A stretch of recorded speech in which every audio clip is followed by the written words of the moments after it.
Hi,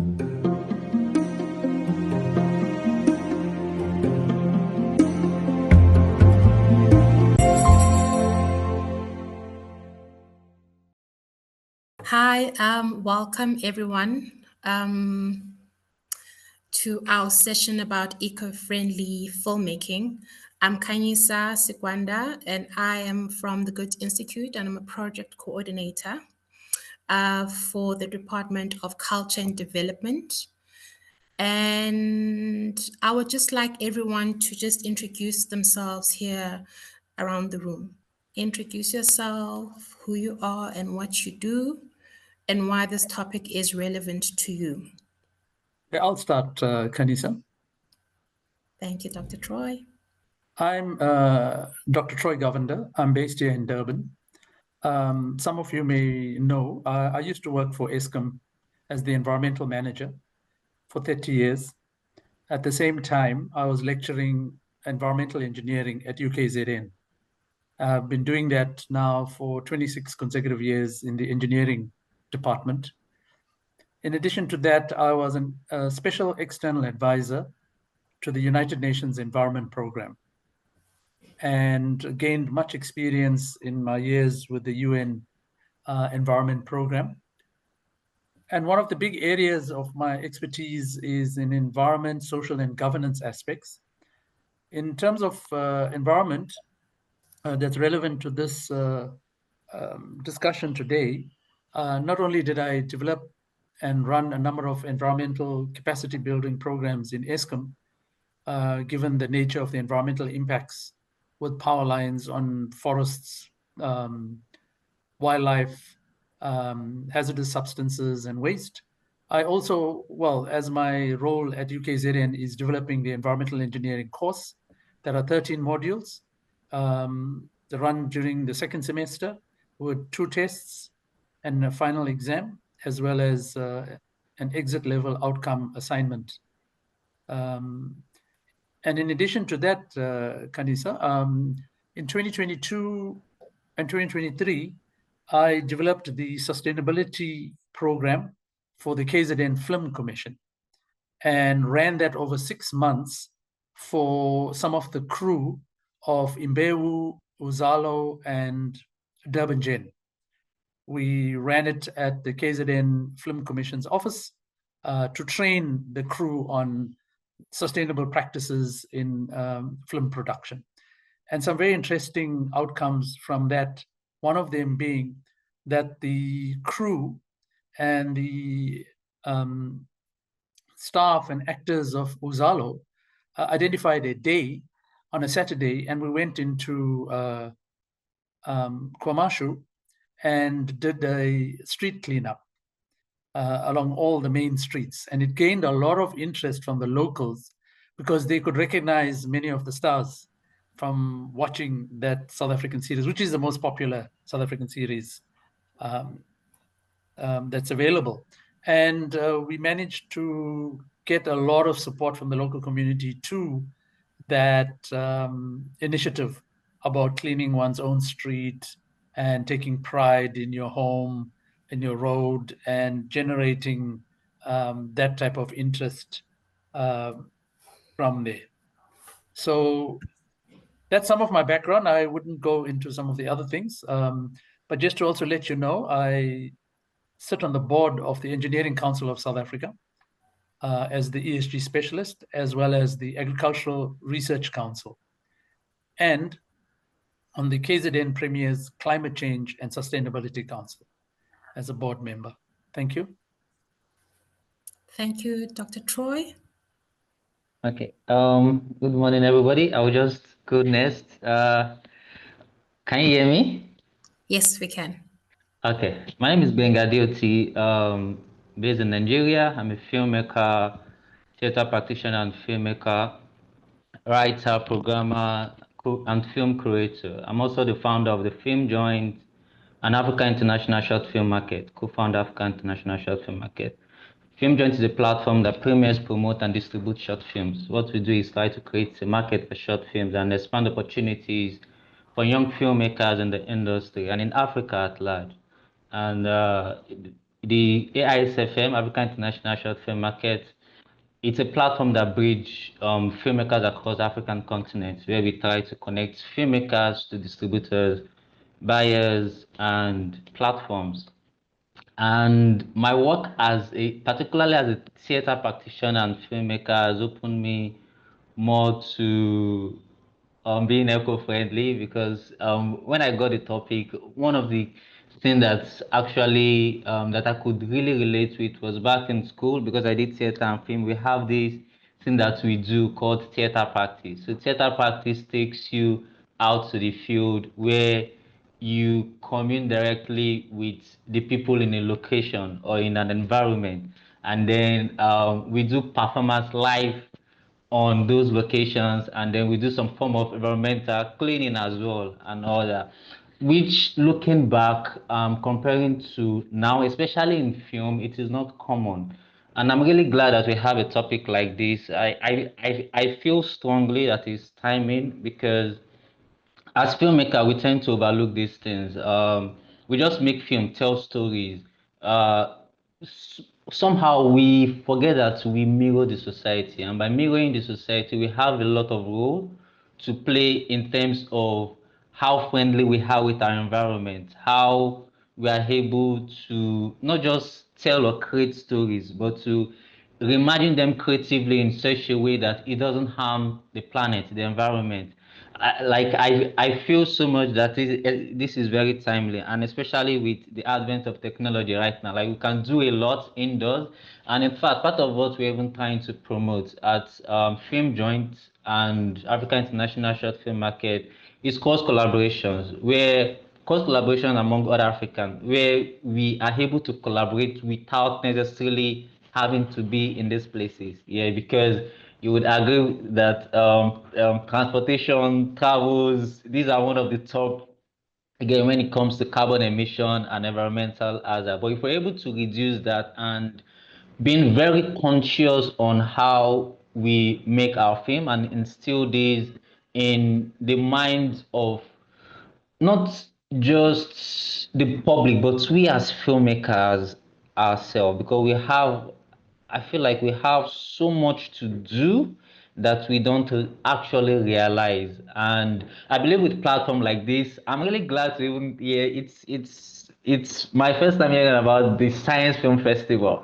Yeah, like, I believe with festivals like this, niche festival like this, a lot of roles would be played, and would actually have a good effect in how we make our films, tell our stories, and mirror the society. Not just telling these stories to create change, but also how it affect and influence the environment where we live in. Yeah, thank you very much.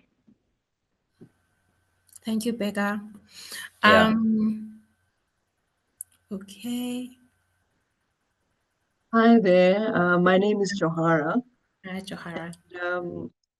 I'm a researcher in waste and climate change. I actually studied environmental engineering, specifically waste and resource management at UKZN. Unfortunately, I wasn't taught by Dr. Govender, but my research focused on plastic pollution in the Umgeni River and how it influences marine pollution, and also helped in designing an onward plastic waste management plan for that collected plastic from the river.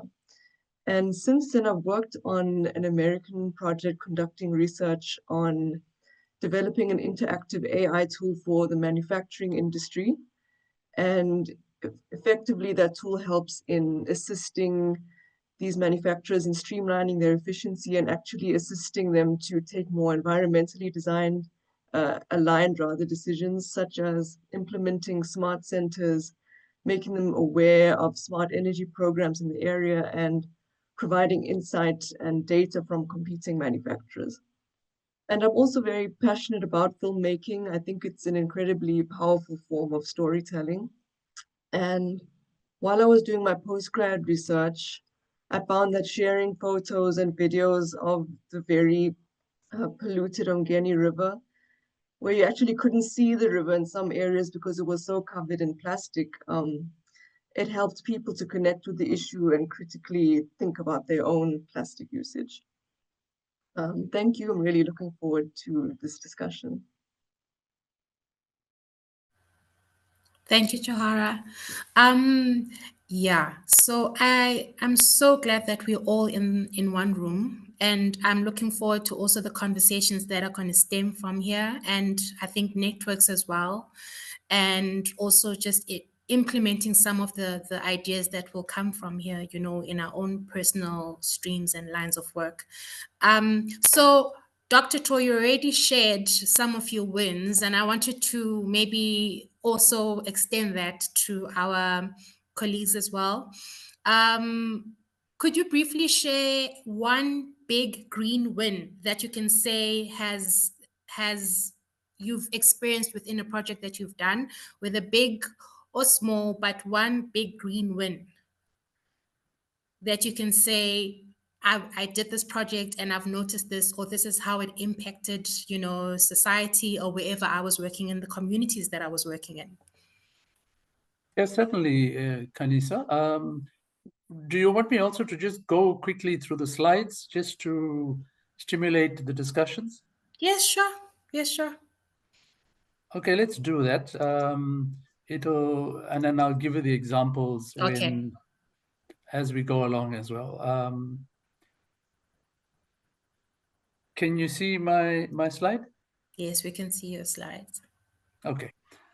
Yeah, so based on my experiences as well as the work we did with the KZN Film Commission, and also like Johara, I also have an interest in film production.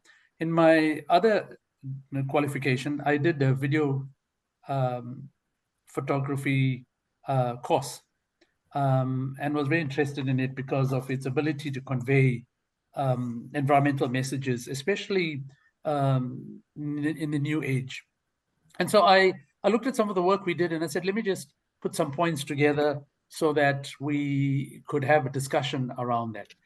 So as you know by now, filmmaking is a very powerful medium of storytelling. It reaches a wide audience across the continent, across the country, and it's even more popular because of the social media platforms, short films, and so forth. And what many people don't realize, both the production houses as well as the consumers of that, is that making films consumes significant resources. And that's the first step. Understanding that, then you know how big the problem is and what to do about it. Secondly, movie making or green movie making is not only about using green screens or making movies about the environment. Those are important. And there's some very powerful movies that were made recently, like The 11th Hour with Leonardo DiCaprio, Don't Look Up, also with Leonardo DiCaprio and a few other famous actors. Then Inconvenient Truth with Al Gore, who won the Nobel Prize for environmental activism. And I hope you guys get to also watch this if you haven't watched some of those movies. But eco-friendly filmmaking focuses on, I would say, at least 4 main areas. It's reducing the environmental impact through sustainable production processes, creative solutions, green innovation throughout the production life cycle. So I'm sure the question may be, and even from Nigeria, why do we need to go this route? Well, there are many reasons. What we must understand is that many people and sectors around the world are focusing on green issues. Governments do it, national, provincial, local governments, industry does it, agriculture does it, tourism does it. Everybody needs to make a contribution to protecting the damage that we see on the planet. So the film industry also has to come on board because we have a moral and ethical obligation to do so because of the people we reach. And as I said, many don't understand or know that film productions generate high carbon emissions and waste. And I'll show you some of that. And that was alluded to by Gbenga earlier on.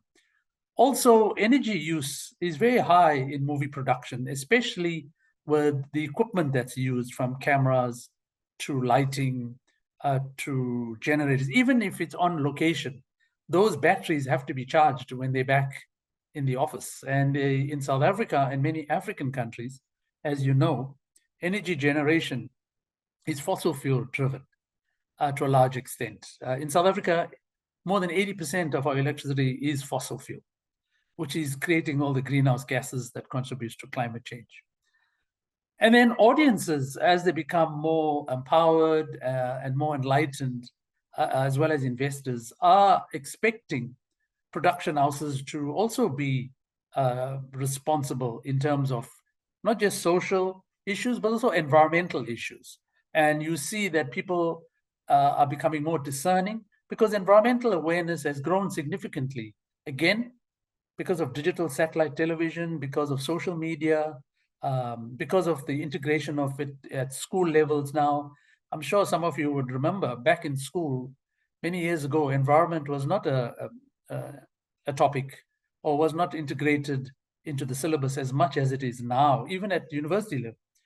Engineering courses have environment. MBA programs have a sustainability component. So almost all qualifications you do. And therefore, the audiences that we target with the productions are much more environmentally literate, and therefore would require this. And the other example why is that a lot of the international platforms require this. For example, Netflix, since 2022, is moving towards net zero carbon emissions. And their requirement is, if you want to be on our platform, your production must demonstrate sustainability principles. It's one of the reasons why we did that project, the KZN Film Commission, because Uzalo, Mbewu, and Durban Gen wanted to be on the Netflix platform.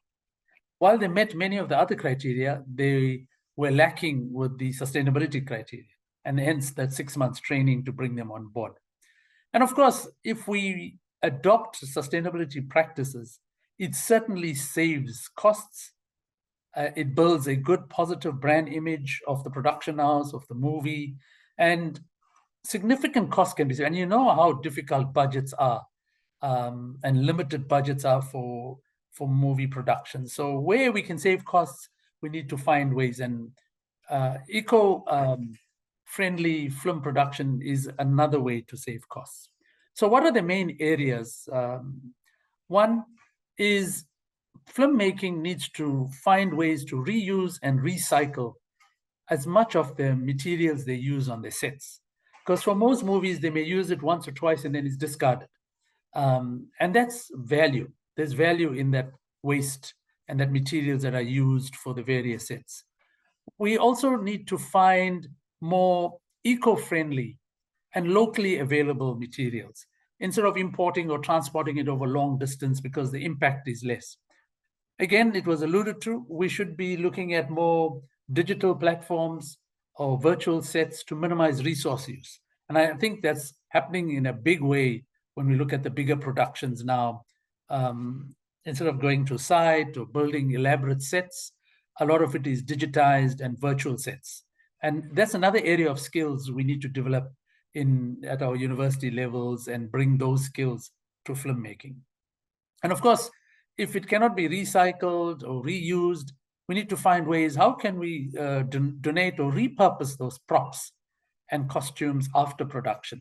There must be ways, instead of just discarding them or they're lying in storage for years and then people throw them away. Can it be used at schools, local productions in towns and NGOs, so that there's reuse of that than just discarding it. The big area, as I alluded to earlier, is energy consumption. Very, very significant, and therefore its contribution to greenhouse gas emissions, primarily because our energy in South Africa is fossil fuel generated. So the areas of focus should be, how do we invest in more LED lighting and energy efficient equipment? So when we're procuring the different types of equipment, we should be looking towards that. When we're looking for funding, we should include this so that we bring the carbon footprint of those productions down. And then where practical, and it's not easy in South Africa, is to consider renewable energy sources for sets. Now, in South Africa, it's a little difficult because we're heavily reliant on fossil fuels. There's very little wind or solar energy, but with the way the development is going, we're likely to have more and more of that. And of course, an important area is film production needs to track their carbon emissions.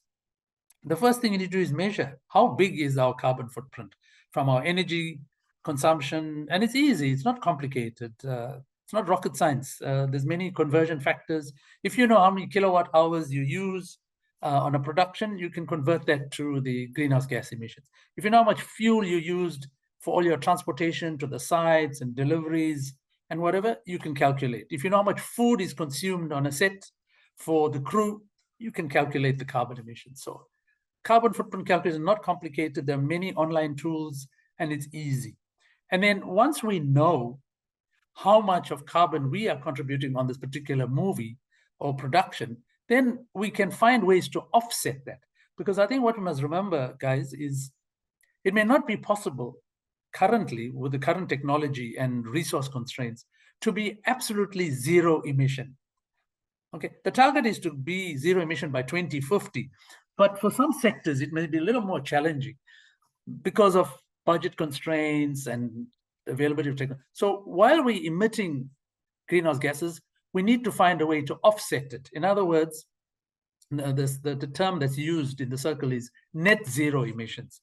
So if we're saying a production is emitting the equivalent of 100 tons of CO2, we need to find a way, what do we do? How do we offset that 100 tons? One particular example is planting trees, because as you know, from general science, trees absorb carbon dioxide.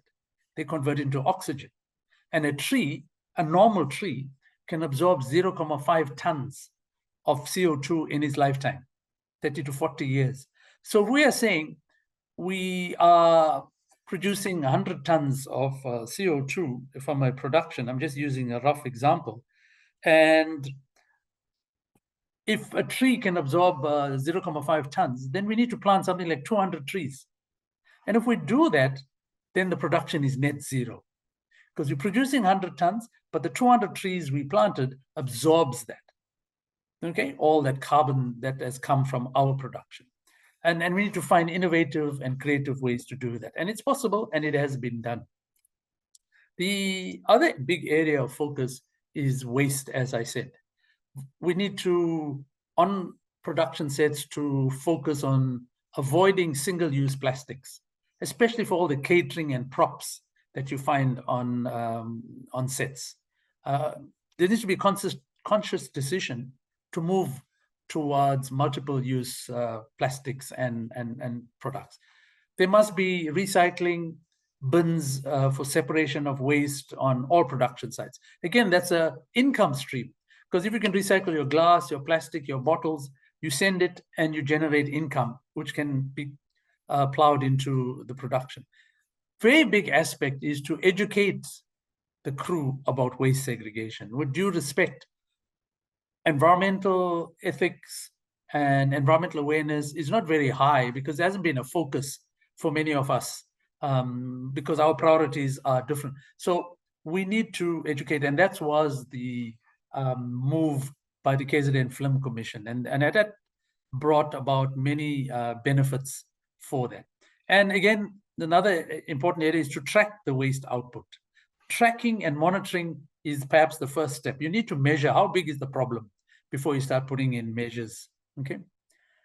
The fourth aspect is transportation and logistics.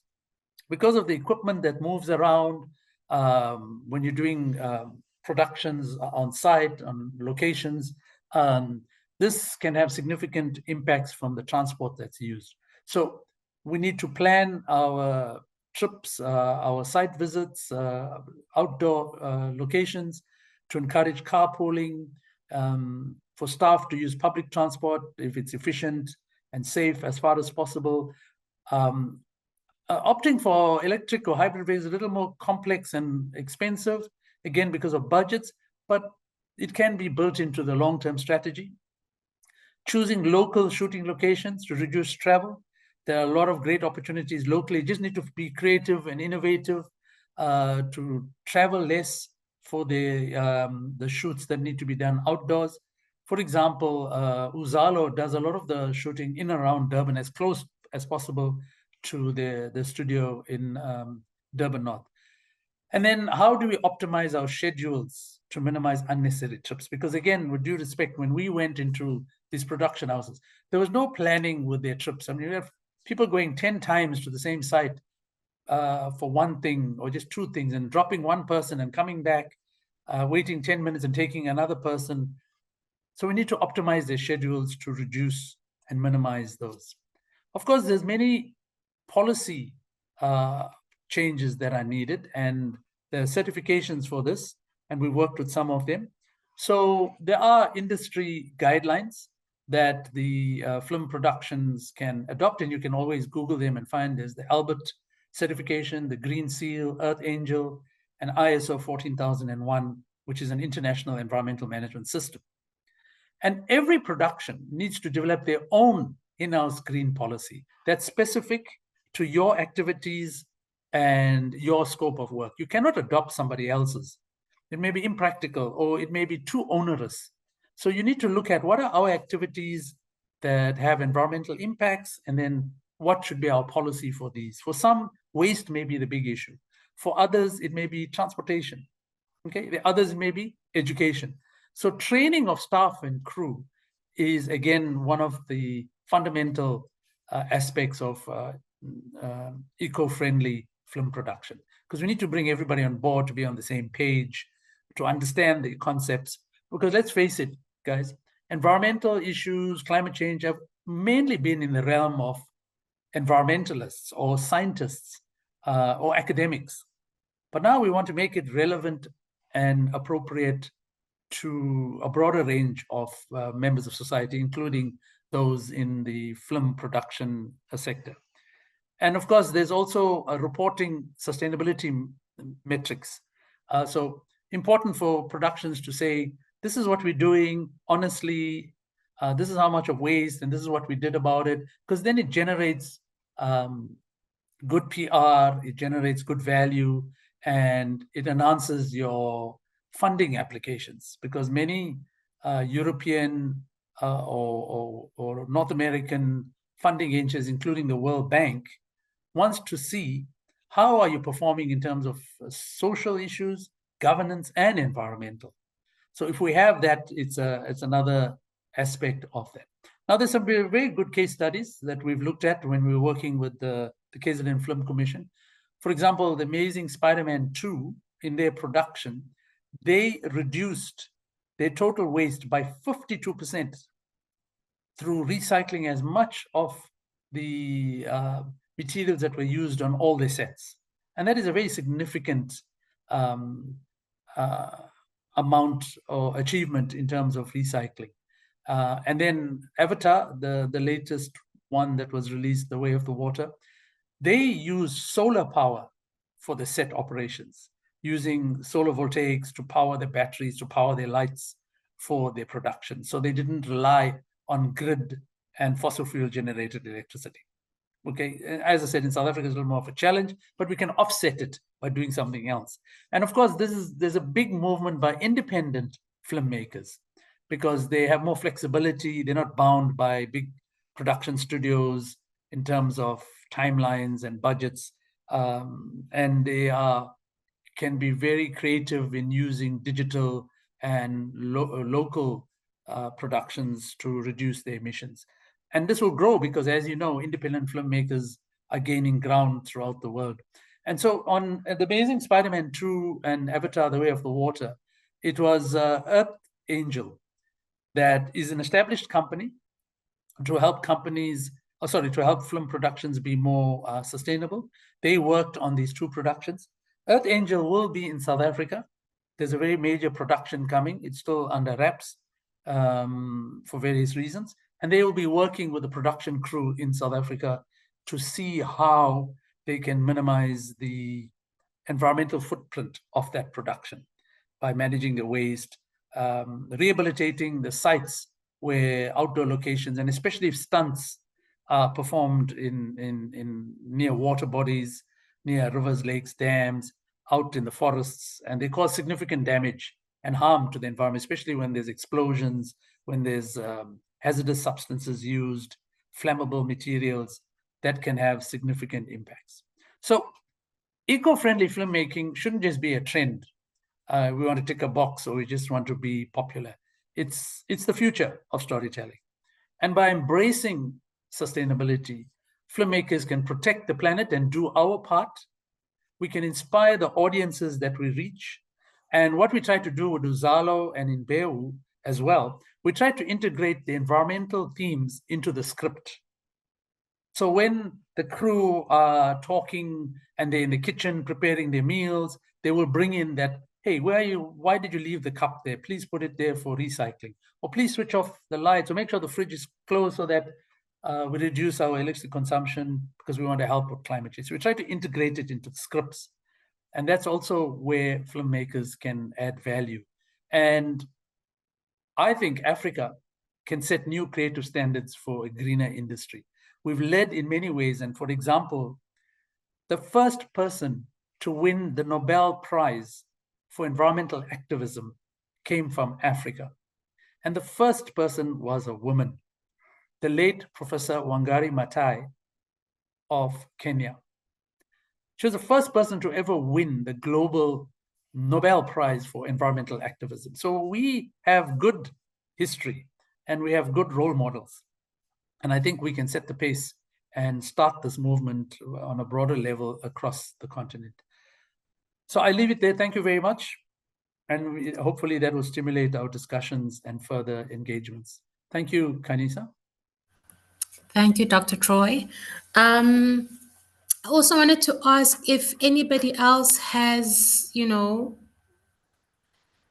ways that they've personally or professionally in their own productions or in their own practices implemented the green environmental sustainability movements. So I was asking, what have you implemented personally or professionally in your own practices that have spoken back to the green movement and environmental movement?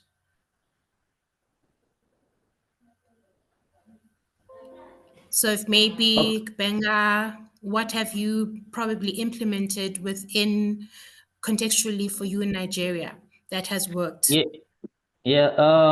So I'm a very practical person, and I think it's my background as a theater practitioner as well, and also a filmmaker. And you would agree that in Africa here, we tend to use little to achieve so much. Yeah.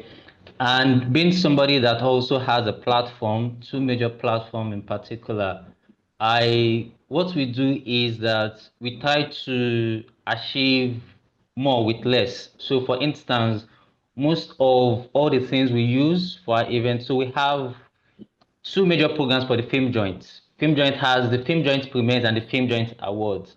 The Premieres is like a festival where we showcase films from different parts of the world. And it's a premiere event, a grand event where you have the red carpet, the backdrop setup, audio, glamour, and all that. And then you have people come for this event physically. And then the awards, it's an award event, a proper award event, not a festival now. Just take the form of your AMVCA, your AMA Award, Oscar Award, and the rest, but solely for short films. Yeah. And what we do is, because we hold two major programs annually, we tend not to, for instance, the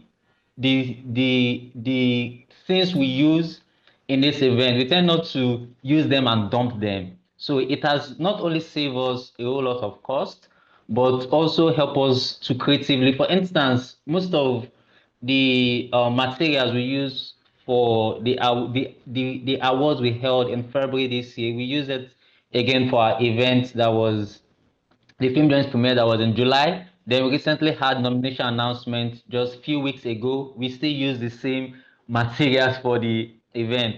Then we also tend to, because again, we use plastics a lot, being that when people come for this event, we want to give them bottled water or minerals and all that. we tend to separate these plastics, yeah, and then recycle them, give them to vendors who kind of create plastics for recycling material and all that. So that has been really helpful, because I remember when we started out, the amount we spent in just setting up the event was so enormous, and we couldn't be spending the same amount for every event. Yeah, so that has not only saved us costs, but also help in reducing the whole harm that would have done to the environment, in that just use and dump. And naturally, I think one of the reasons that helped was because I naturally like to reuse stuff. Yeah, I tend to always want to find positive way to use of, and I think it's also connected to my theater program, because in theater, what we do is you are forced to use the most mundane thing, or things that looks like they are worthless, to make them of worth. So for instance, I remember back then in school, we usually just go into the environment or the streets to just create things and use them to set up a stage or a backdrop or whatever. Same thing. Most of the flex banner we use, we don't throw it away. Like, yeah, I'm in a studio and there's flex banner on the ground. So the flex banner, we use them in studio when we want to shoot, or we have a vendor who is also a partner who we give these flex banners to, because they are also, though we can't reuse them, but they can be recycled or reused for other purposes by people who actually need them, instead of maybe getting another one or creating something different that would not be friendly to the environment. So that has been very helpful practically with us. And yeah, I think it's something that every platform should adopt. As a matter of fact, I'm thinking of a way where, because part of what I'm doing is to create a form of cross collaboration among other festivals. Yeah, I'm thinking of a practical ways whereby we can kind of exchange most of these materials that we use, because it won't only be cost effective, but it will also prevent or amplify what we are preaching in terms of eco-friendly filmmaking, eco-friendly event, festivals, and the like. So it's something that I really hope that is workable. Like when I eventually start doing that, because it's another dimension entirely from just making films. But now you have events, because in events use a whole lot of materials as well as filmmaking does. Like events use a whole lot of material, and in most cases they use and dump these things. They just use and dump them, but it shouldn't be like that. So I'm hoping to also channel what we do into that space as well. Yeah, thank you. Thank you, Gbenga. And Johara? Yes, I would say in my work, one of the most powerful green wins was just being present at the river cleanups and participating in them as well, because I realized what an enormous job a local NGO was doing. They're called Durban Green Corridors, and they coordinate the river cleanups and the ocean cleanups. And working with them, I realized like what an enormous impact they were having, and how much plastic, tons per month of plastic that they were collecting per month and removing from the river, which essentially it acts as a pipeline for waste to the ocean. So this organization, with just a few waste pickers, were really mitigating the amount of ocean plastic that reaches or plastic that reaches the ocean. And it's a very, very physically taxing job. I gained a lot of appreciation for that. And also it's not a very safe job. In many areas along the river, there's no infrastructure, there's no safety guards, there's no steps. It's often when waste is collected, it's removed directly from the river and taken up very steep cliffs by these waste pickers. So, and then this waste is then taken to buyback centers, and it's recycled into usable materials like construction materials, stationery, and plastic bricks used in construction. And also it's used in by artists. A lot of plastic is upcycled by artists and used in their artwork. So I really gained a really enormous appreciation for that particular, for the informal waste sector. Thank you, Johara. I think I've got one question for Dr. Troy. Contextually, we're in South Africa, right? And I wanted to know, how do we then employ government? Because our funding can be state funding, but we can also have private funding. But then how do we employ government and embed, sustainability conversations, even in our applications, for them to actually acknowledge and see them, as opposed to, because now if we're downscaling, but it probably also affects how we apply for these fundings and what conversations to employ government and try to make them aware of, the shift and the culture that we're trying to create. Yeah, I think it's a very good question because it's a big challenge for production houses with limited budgets. The starting point, I would say, Kanisa, is that all productions must adopt a green policy of what are the basic practical things you could do, and not something that's onerous or borrowed from abroad. What are the practical, and I think Gbenga indicated some of that. Johara mentioned some of that in terms of the waste collection and recycling. So what can a local production house do? So they should develop a policy and a very simple environmental management system of the key issues. And when they present their project proposals or their business plan, they must include that, because that will alert government to the production crew or the production being eco-friendly, and there's initiatives and there's funding from various sources for environment-related initiatives. So whether it's through National Treasury or through some of the science-related entities, you could access that funding if you demonstrate that your project is or will be eco-friendly or adopting sustainability principles. So you could access funding that's just beyond the technical funding for projects. And also the KZN Film Commission and all the provincial film commissions, they've all been asked to support production houses to move towards sustainability. So they would have access to budgets. And then there's international agencies that can also fund that are looking towards, because they see it as a benefit and they'd want their name in the credits as part of their own marketing and all publicity. But there's two big areas, Kanisa, I see that there should be a focus on. One is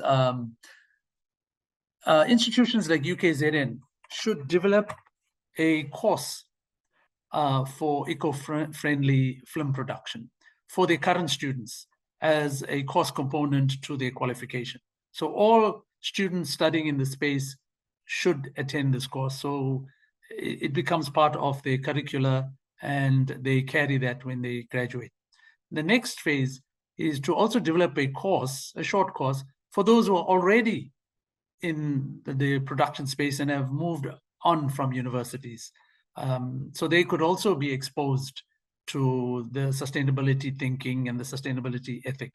So one is for full-time students who are currently studying, and it's also a second course that you could offer online to all the production houses to bring them up to speed, or you can go to their sites and run that. And I think that would gain some good traction in terms of moving towards eco-friendly film production. Thank you. Thank you, Dr. Troy. And then I've got a second question for Gbenga.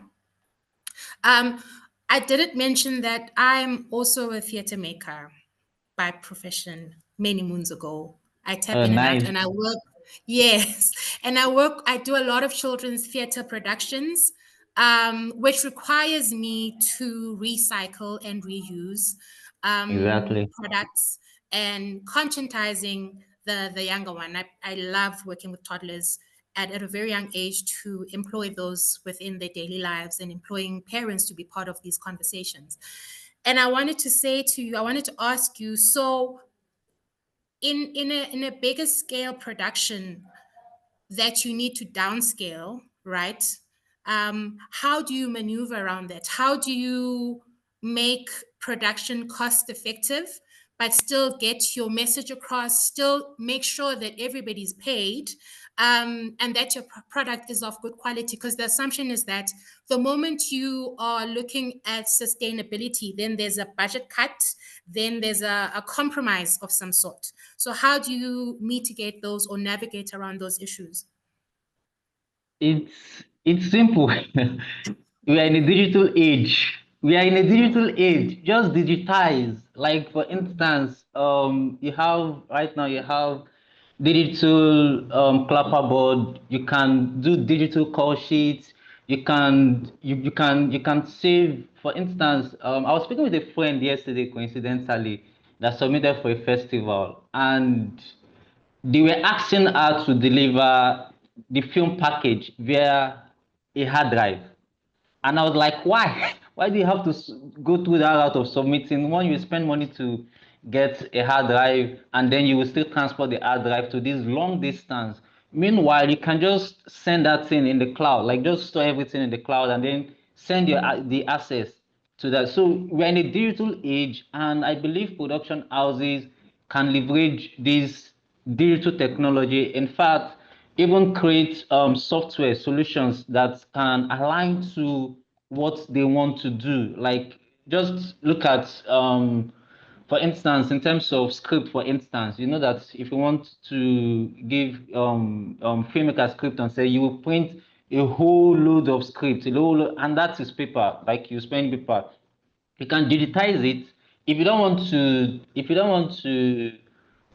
print so many scripts, yeah, you can like maybe mix it up, have them use their tablets or phones on the script, and then maybe use, because there are people that can't do without paper, like they just need to pen down things. So you can have that for people like that, but not creating a whole, for instance, in a large production that has up to 100 crew on set. You want to print script for the 100 people? No, you don't need to do that. You just focus on what is very, very important and use that, yeah, and leverage digital. We are in a digital age, and the world is moving so fast that filmmakers that don't jump on technology right now will be left behind, especially with the advent of AI. AI is doing a lot. For instance, right now at the film joint, we just introduced a category for AI film, best AI film. And the essence is to promote the use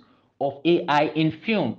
So you don't necessarily need to use AI to make all your film, no, but you can use AI effectively. For instance, special effects. Special effects takes a whole lot of resources to do physically on set, but you can use AI to achieve some very fantastic special effect. A film was released recently in Nigeria called Makaton. I don't know if you've seen it. Yeah, Makaton. It was an AI film. Yeah, and a large part of that production was AI. And it's stuff like this that we should encourage, because it reduces a lot, and it helps us to not just be creative but to imagine things differently. Yeah, so yeah, I think leveraging technology would help a lot. So filmmakers need to jump on it right now, or else they'll be left behind. Yeah. Thank you, Gbenga. And then I've got one last question for Johara, or comment, and then maybe we can have a conversation. But I think I liked the fact that you said your big win was being in the community and witnessing the transformation and working with the people. So I think there's always a disconnect when we're trying to transform spaces or trying to conscientize people around the movements that we're introducing or trying to implement. What have you found more beneficial with these engagements, and how can we also, you know, employ these within our industries as well, specifically if we're looking at film, and what kind of stories should we be telling in order to involve communities in these conversations? I would say that it's important to speak to the communities themselves. And when you go into these communities, and whether it's to tell their stories or to tell your story, I think it's important to employ the principle of leave no trace plus. It's what Dr. Govender was speaking about with the Uzalo cast going into Kwamashu. It's about, for example, not just cleaning up your product, like the impact of your own production. It's also active restoration of that community, and communities tend to respond very well to that. And I think that's a way of cementing the arts in that community. And yeah, I think that's very important. And also, I think Gbenga had spoken about reusing materials on set. And it's also crucial, I think, to be forming networks within the arts industry where there's a sharing of resources. And I came across an interesting concept. It was a set deconstruction instead of set demolition. And so that's, again, a way of salvaging materials and yeah, and reducing costs, and also just forming community. And that's essential in the arts community, I think. And another factor I would include would be investing in that community that you are filming in, like where your set is. I think that's, again, another way of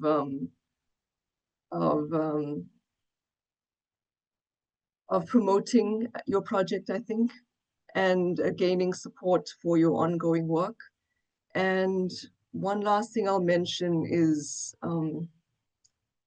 things like on-site composting, and also reusing products.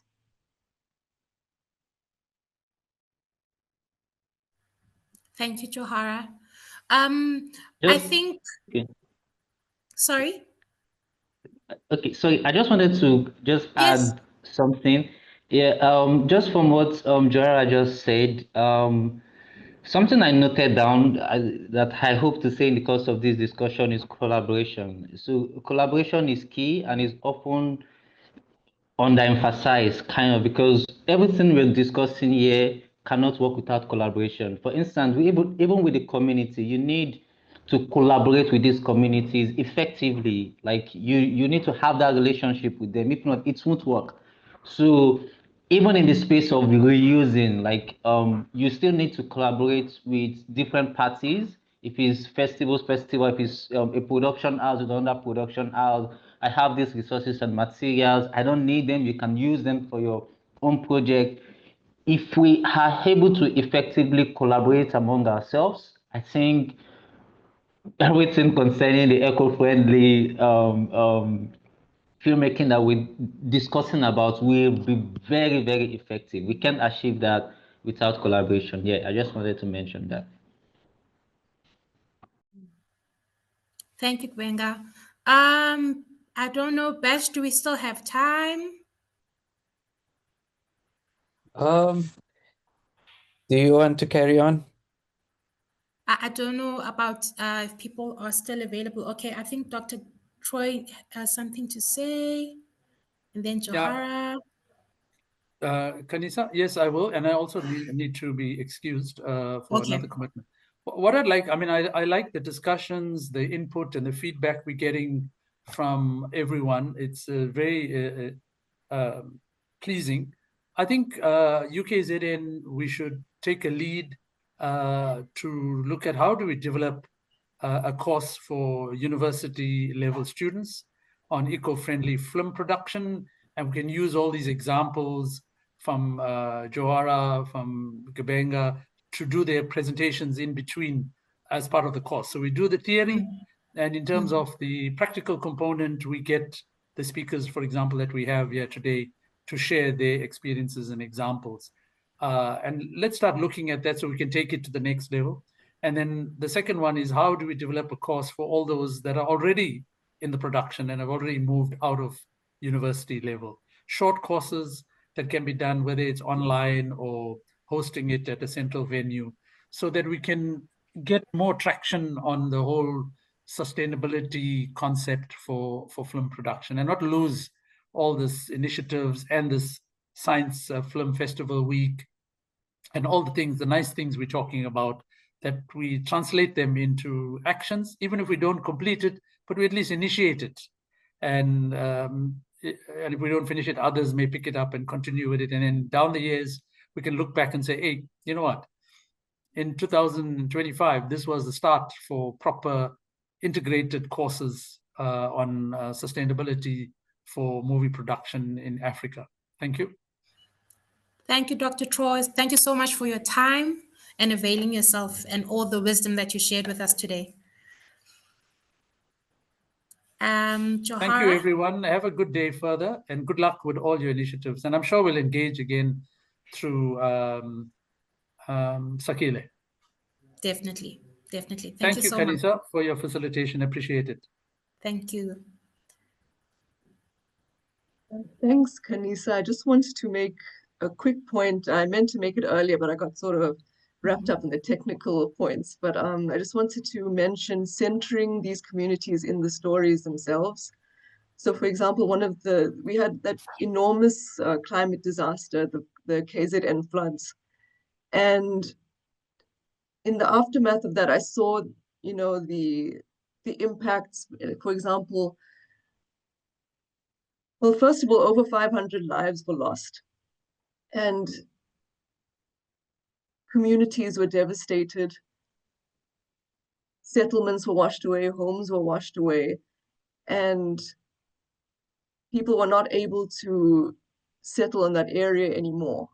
The river, so for example, I saw in the aftermath, I saw photos of the river, how it had swollen several times its size. And that was in an academic setting. And I think it would be a great thing to tell those stories from a creative standpoint and actually educate people, because even in the news coverage, I felt like it was sort of told from the point of like an outsider looking into those communities, and those communities' stories weren't really told. And we've had quite a few climate disasters since then, for example, in Tongaat. And I think these stories need to be centered, and it would be great if these projects could get funding, for example, from NUF, Nature, Environment, and Wildlife Filmmaking. And yeah, I think it would be wonderful to develop policies that support these projects. Thank you, Johara. I think, yeah, you touched on a very valuable topic there. And I think it's one of the conversations that me and Sakile were having, where we're having to, for the Science Film Festival each year, sift through like multiple films, right? And he was asking me, like, how do you make your selections? And I found that I said to him, maybe this is an overshare, but it needs to be spoken about. We need to speak about it. But I said to him, I felt like our communities and our kids aren't in these films, like even the stories that are there, or how we are trying to relay information across to them, there's like a disconnect, and I said to him, I gravitate to the animations where I know that there aren't faces that don't look like them, as opposed to an animation, they it's just an anime. But how we need to look into maybe even looking for funding that will allow like your AFDA. So Gbenga, there's an institution here, film institution called AFDA, like your film schools, where we can actually have short films, like 5-minute films, productions that speak back to relatable content. And what you're saying, Johara, like catastrophic incidents that will be able to shed light on all these incidents that we face and we go through, and kids also experience on everyday life, and how to educate them. So yeah, thank you so much for that. And I think it's something very vital, and conversations that still need to be had, and us also going back into our corners and trying to find ways to implement these, you know. And if you're speaking transformation, it needs to look like you for it to land, you know? But yeah. I don't know. I think our time is up, and I'm hoping we can have more conversations like this. So me and Sakile will need to speak and see how we found our way. But thank you, Johara. Thank you, Gbenga. Thank you, Bash, for holding space for all of us. And Dr. Troy is still here. Yes, thank you so much. I really, really appreciate it. I appreciate you giving us your time and availing yourself. Thank you so much. Thank you so much for facilitating, Kanisa, and it was lovely to meet you, Gbenga and Dr. Govender and Bash. Thank you so much. It was lovely to learn from all of you. Hope to keep in touch. Thank you. Thank you. Thank you, everyone. It's an honor to be here. Yeah. Thank you. Bye.